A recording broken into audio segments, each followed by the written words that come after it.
Since we were talking about activation, I'd like to activate you, the viewer, using the following puzzle. Please consider the following numeric transcription system, where 1 is written like this, 2 like this, and so forth. I'll give you 10 seconds. Now I'd like you to write down, say, the last 5 digits of my office phone number, 18725, in this numeric system. We, Homo sapiens, are quite bad at memorizing random information. Psychologists claim that we are only able to hold 7 plus minus 2 pieces of random information in our short-term memory. Now, suppose I showed you the following grid. As you can see in this number system, 1 is at the top left corner, and hence written like this, whereas, for example, 8 is at the bottom, and hence written like this. Now you can probably write anything using this silly number system for the next 65 years. The point is that we as humans learn by associating new and unknown information with old and known information, or that we build new information on top of old information. In this case, it was easy.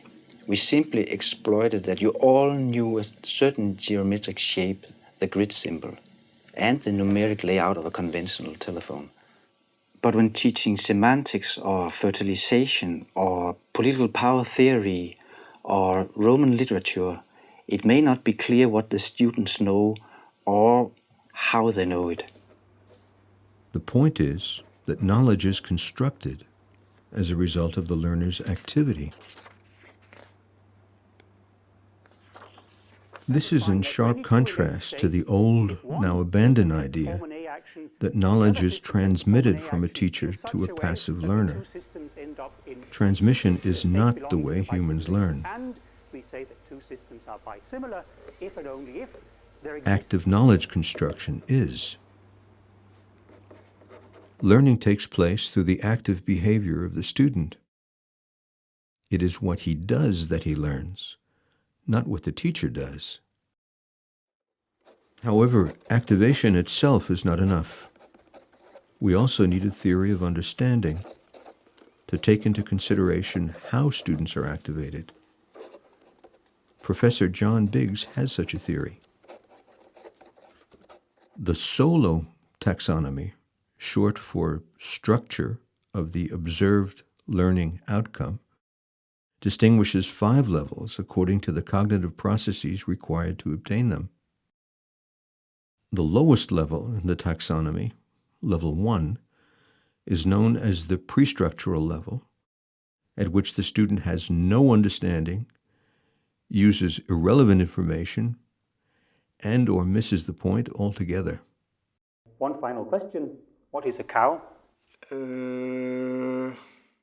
Level 2 is known as the unistructural level, where a student will focus on one relevant aspect only. Here the student has the competence to identify, to do a procedure, and or to recite. A cow is when you're milking. A student at the multistructural level, level 3, can focus on several relevant aspects, but they are considered independently. He is able to classify, to combine, to enumerate, and so on. Cows give us milk, and when slaughtered they give us oil, meat, fat, bone, and leather. At level 4, which is called the relational level, a student can now link and integrate several parts into a coherent whole. Details are linked to conclusion, and its meaning is understood. He has the ability to relate, to compare, to analyze, and so on. The essential difference between a Jersey cow and a Hereford Angus cow is that a Jersey cow produces a lot more milk. but is substantially smaller. At the fifth and highest level, the extended abstract level, a student has the capacity to generalize the structure beyond the information given, and even produce new hypotheses or theories which may then be scrutinized. Cattle, or kai, are domesticated ungulates, a member of the subfamily Bovinae. And it seems to me that humans must have been the root cause for the diversification of cattle, because they were selected for different genetic characteristics like draft, milk, meat, size, color, and behavior, to name a few.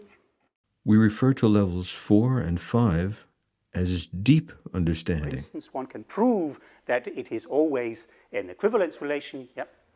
Excuse me, isn't this the same as last week except with implicit environment? Levels 2 and 3 are referred to as surface understanding.